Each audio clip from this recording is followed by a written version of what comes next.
Oi, gente.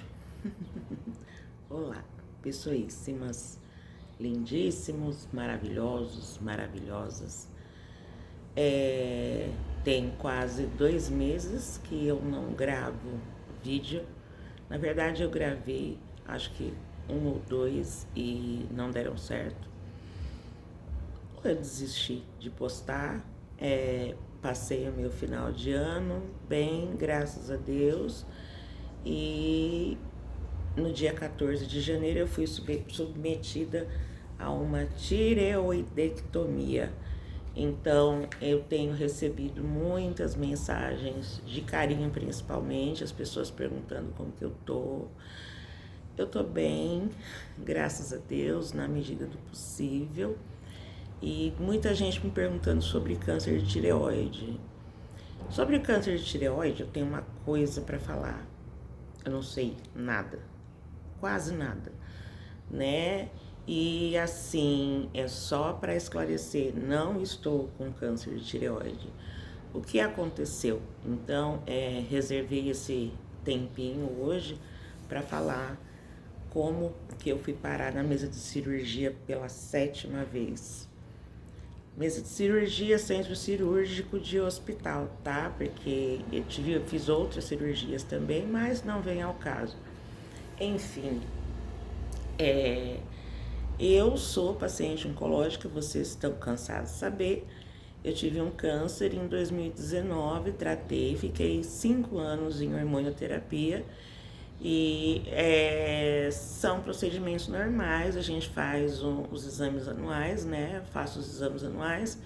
E qualquer coisa diferente que a gente sempre fala, eu sempre falo quando eu vou fazer, dar depoimento no Outubro Rosa, eu sempre falo isso, né? Que qualquer coisa diferente, qualquer sinal, mancha, carocinho que tem no corpo, a gente deve levar para o médico, principalmente no nosso caso, no meu caso, né? Que é o de muitas outras meninas também.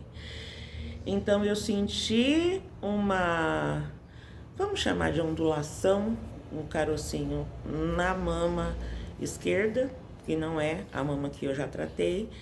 E eu fui até a minha médica, meu anjo cor-de-rosa, que vocês já sabem, e ela me pediu já o check-up, né? E falou, então vamos aproveitar e fazer da tireoide, que eu nunca tinha feito ultrassom da tireoide, né? A gente vai testando e é interessante, é bom, importante pra gente saber como tá. E graças a Deus as mamas, esses carocinhos, essas ondulações, Frederico tá aqui rodeando, querendo participar. Isso é normal por conta da radioterapia, né? Que ficam muitas sequelas. E aí eu fui no médico em Campinas, que eu gosto muito dele. Frederico quer falar oi. Fala, oi, gente. E aí ele examinou as mamas no ultrassom. Quando ele chegou nessa região aqui, eu sentia muita dor. Eu sentia dor aqui, assim, eu sentia repuxar. Mas sempre associei ao exercício físico, né? Então, quando ele chegou nessa região, principalmente aqui que eu sentia, e aí ele começou, Tirads não sei o que, Tirads não sei aonde, começou a falar medida, e 2 por 9, por 1 por 5, e não sei o que, e os colarinhos da avó.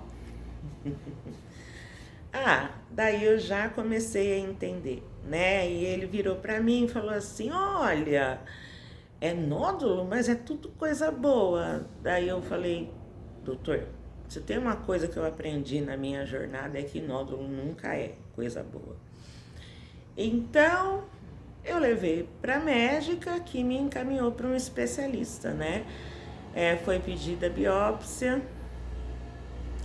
Gente, eu sempre falo que a biópsia da mama foi terrível, a carinha do Frederico olhando. Eu não imaginava o que era a biópsia da tireoide. Vocês sabem, quem já assistiu meu depoimento, eu não gosto de usar meias palavras, eu gosto de ser direta Então eu vou ser bem sincera, bem direta com vocês. Que exame terrível, foi terrível. A mesma coisa de sempre. Vem a enfermeira bonitinha, aquela carinha fofa, simpaticíssima. E aí ela vem falando, vai ser só uma picadinha, a senhora vai entrar e não sei o que. Dessa vez o meu marido pôde entrar comigo. E aí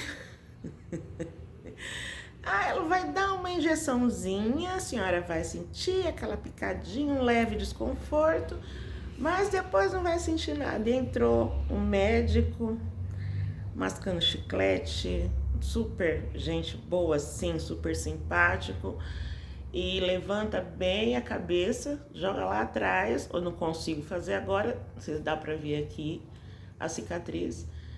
E aí ele dá anestesia, que realmente é uma dor de anestesia normal, tipo anestesia de dentista, né?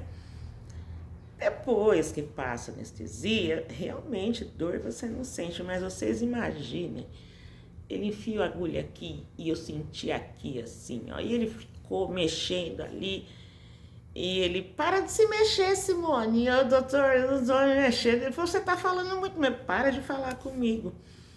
Enfim, eu escutei ele falando, se por acaso precisar colher de novo, eu pensei comigo, não vou fazer de novo nem a pau. Aí saí, foi traumático, né? Mas fiz, graças a Deus, fiz a biópsia já com a ideia fixa já na minha cabeça de que não vai acontecer de novo.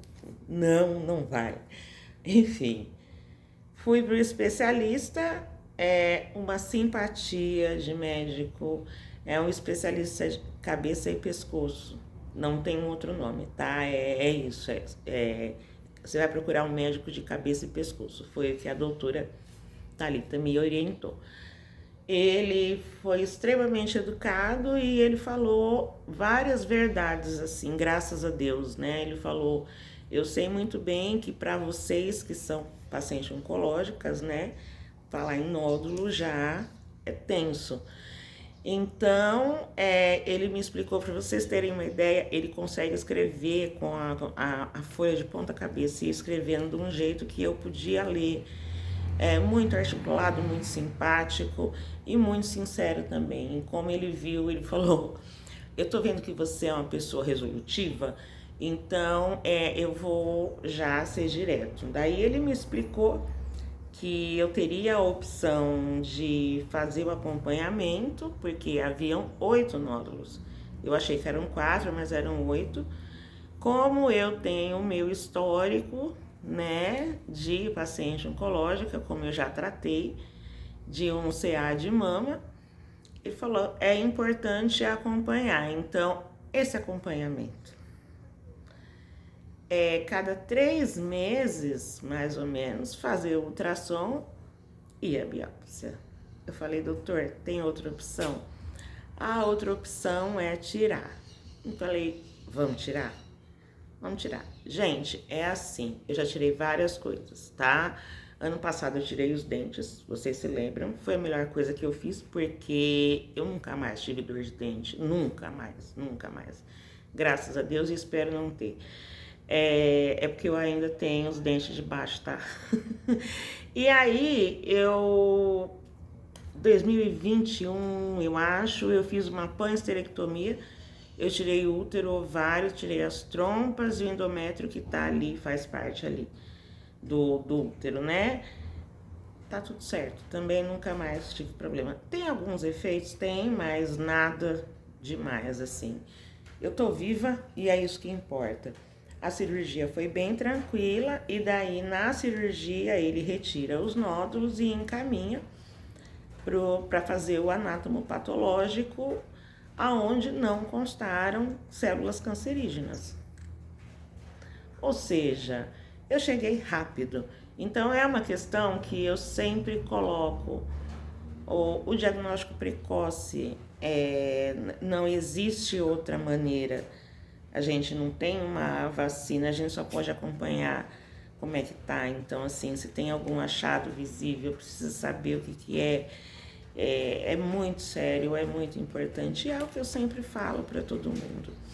Mas eu tô bem, hoje eu consegui voltar para academia bem devagar, lógico, bem de leve, mas só de estar no ambiente com pessoas que compartilham de muitas coisas, né? Tem um ritmo de vida muito parecido, tem mais ou menos a mesma idade, propósitos muito parecidos e ensinam muito pra gente, né? Com alegria, com disposição, sempre muito calor humano, e isso faz muita falta, né?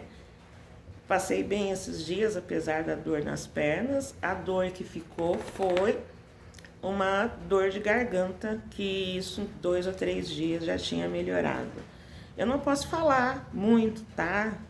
Não posso gritar ainda não, porque você sente, parece que trava um pouco a garganta. A cicatriz bem leve, quase não dá pra ver, foi feito um corte aqui e aqui. Mas, gente, cirurgia é um negócio que a gente fica tenso, a gente fica nervoso, mas a gente não vê nada. Não vê nada. O meu problema maior é ficar em sala de recuperação, eu não gosto. Geralmente sala de recuperação não tem vidro e eu tenho um problema sério, não tem vidro, que eu digo janela igual essa aqui, ó. E eu tenho fobia de lugar fechado, mas fiquei super pouco, logo me mandaram para o quarto e eu queria contar uma coisa bem interessante, que é a moral da história, né? Desse vídeo de hoje, mensagem da semana.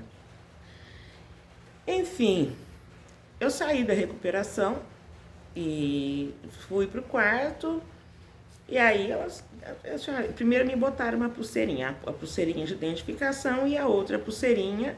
Eu perguntei para que é essa pulseirinha, porque assim, gente, perguntem tudo. Tudo o que vocês vão tomar, tudo que vão injetar na veia de vocês, tudo. Teve aquele caso do menino que a técnica de enfermagem injetou adrenalina e, assim, isso é muito assunto ainda. Então, assim, eu pergunto tudo, eu gosto de estar esclarecida, eu gosto de saber o que está acontecendo. Afinal de contas, é o meu corpo, então eu tenho esse direito.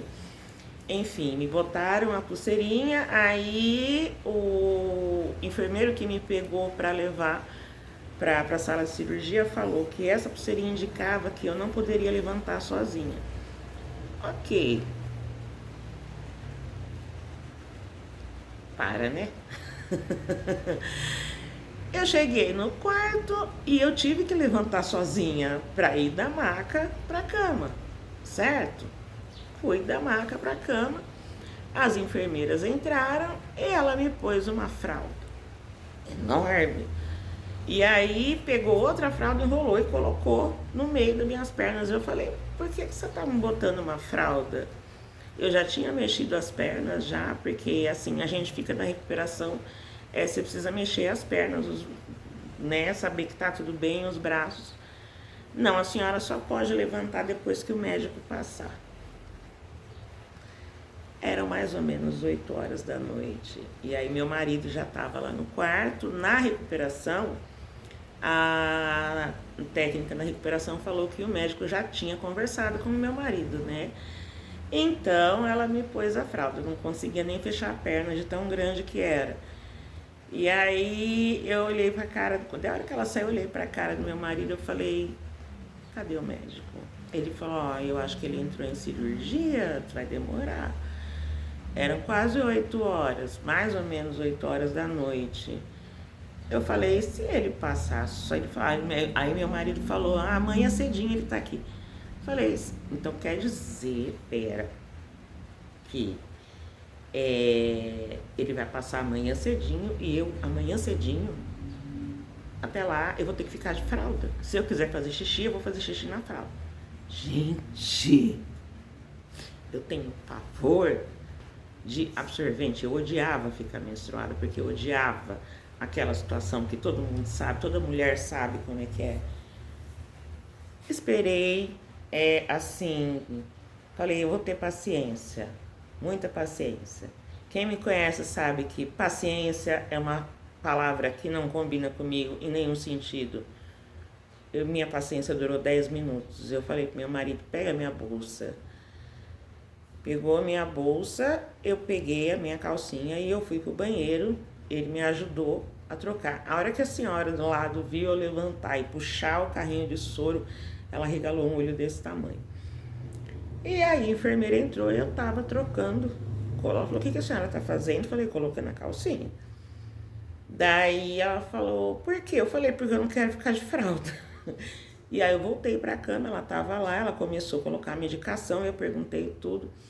Ela falou, a senhora não devia ter levantado. Eu falei, mas eu tô bem. Ela falou, não, a senhora levantou, a senhora podia cair. Eu falei, eu não levantei sozinha, meu marido tava comigo.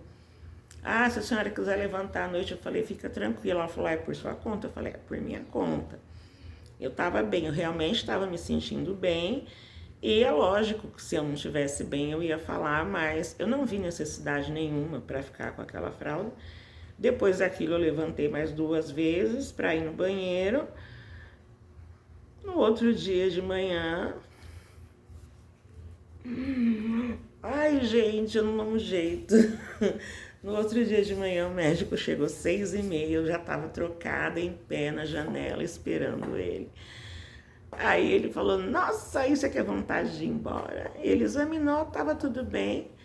E a outra enfermeira falou, daí ele já me deu alta, ele falou, eu vou assinar a alta. E eu ainda estava com acesso, né? Demorou, claro. E aí eu peguei e fui lá, aquela minha paciência que eu já falei pra vocês. Acho que ela durou menos que 10 minutos, então. Aí eu fui lá e aí a enfermeira falou, ai, vai demorar um pouquinho, tá fazendo medicação. Eu falei, então, você pode tirar esse acesso, porque é muito ruim ficar de acesso, né? Aí tem que esperar um pouquinho. Eu falei, quanto é um pouquinho? Porque eu já tô de alta, que eu sei, o médico já me deu alta. Ela falou, tá, mas a senhora só pode ir embora depois do café. Eu falei, que hora que é o café? Entre 8 e 8h30. Eu olhei no relógio, eram 7:15. Eu falei, moça, meu marido já tá vindo. Aí ela falou, a senhora precisa tomar café. Eu falei, eu vou tomar café na minha casa. E aí o meu marido chegou. Eu já tinha falado com ele, já a hora que eu acordei, ele já se trocou e foi. Meu marido chegou e viemos embora 8h30 da manhã, eu já estava na minha casa. Quando eu retornei no médico, eu toquei nesse assunto com ele, falar sobre a fralda e sobre a pulseirinha. E ele falou, nossa, que bom que você fez isso, porque eu brigo muito por isso. Assim, gente, eu entendo na minha cabeça que quando eu falo assim, não tinha motivo para eu ficar deitada, ficar de fralda, sendo que eu podia levantar. Então, aquilo parece que não, mas é o que torna a gente mais vulnerável. Se você tem condições, levanta, corre atrás, tenta, se esforça. Eu sei que na teoria parece muito simples, mas assim, eu já tive outras situações piores e que eu tive que levantar e muitas vezes você tá sozinha em casa, não tem o que você fazer. Fazer xixi é uma coisa que ninguém pode fazer por mim, mas eu ainda podia decidir que eu não queria fazer xixi na fralda. Então, eu fui no banheiro, eu voltei para minha casa, tô tentando cumprir o repouso, porque não sou muito de ficar quieta, mas assim, foi o que o médico disse. As coisas precisam fazer sentido, né? Então não faz sentido nenhum a gente reclamar e continuar deitado, esperando. Não tinha, eu com vontade de fazer xixi, eu querendo tirar a fralda, não fazia sentido eu esperar por horas, praticamente 12 horas, para fazer xixi e continuar com aquele incômodo. É uma coisa que me incomoda, eu vou atrás e eu vou resolver. Ninguém vai fazer por mim. É a minha teoria, que as minhas filosofias de dona de casa, né? É aquela teoria que eu falo, tá todo mundo comendo, eu tenho horror, gente, eu tenho horror daquele, ai, a louça de agora é sua porque eu lavei de manhã. Ah, eu vou lavar só os pratos, você lava as panelas. Ah, eu vou lavar, não vou. Gente, tá em pé, vai lá e faz, sabe? Não tem sentido você ficar adiando, não tem sentido você ficar. Muita gente falou pra mim: nossa, mas você não precisa operar. Será que é necessário? Gente, o que não é necessário é eu ficar todo mês não, a cada 3 meses, passando por aquele exame invasivo, porque é um exame invasivo, incomoda e assim, a ansiedade acaba com a gente, né? Porque além de tudo eu ainda tenho ansiedade. Então, assim, no meu caso, como eu tenho um histórico, eu tenho que verificar qualquer nódulo que apareça, né? Então, assim, não adianta ter medo. Não adianta, eu vou obedecer porque a enfermeira falou. Qualquer coisa a senhora aperta o botão. Ah, vocês já tentaram apertar? Quem já ficou internado? Já tentaram apertar aquele botãozinho ali do lado? Você tem que ser uma pessoa de muita sorte para a enfermeira aparecer rápido. Isso se ela aparecer, porque eu já tive várias situações que eu chamei, apertei aquele raio daquele botão e não aparecia enfermeira. Então, é assim, questiona, pergunta. E como o médico disse, eu achei muito legal e muito importante a fala dele. As coisas precisam fazer sentido. Não é positivo para a recuperação de ninguém você querer manter a pessoa deitada. Não, não levanta, não se mexe. A gente precisa ter domínio, a gente precisa ter controle do nosso corpo. Você tem que tentar. Se você vê que não tá dando, aí você pede ajuda. Lógico, não tenta resolver sozinho, mas existem situações que ninguém vai resolver pela gente. É uma coisa que eu sempre vou me lembrar, sempre, enquanto eu viver, que um grande amigo meu me disse, quando eu estava vivendo aquele pior dia, um dos piores dias do meu tratamento, né? Ele me falou, e ele me ligou e me falou: existem coisas na sua história que é só você que pode resolver. Levantar, tirar a fralda para fazer xixi de um jeito normal, porque tá tudo bem, não tem necessidade. Era sim uma coisa que só eu podia fazer, mais ninguém, sem medo de ser feliz. Então é isso, gente. Tenho alguns projetos, agora o meu ano vai começar, eu estou precisando mudar um pouquinho os ares, estou precisando fazer algumas coisas diferentes, tenho feito muita coisa diferente e eu vou trazendo algumas coisinhas para vocês aqui. Para quem quer saber, um monte de gente perguntou, eu não fui no baile do Havaí, gente, não tinha condição ainda de enfrentar uma noitada, né? Porque o baile do Havaí é inadmissível você ir embora antes das 4 horas da manhã. Então ficou pro ano que vem, mas agora aos pouquinhos eu vou voltar à vida normal. Eu vou mudar um pouco a cara desse canal, eu vou mudar alguns assuntos. Eu preciso fazer isso e eu preciso colocar um rumo em algumas coisas.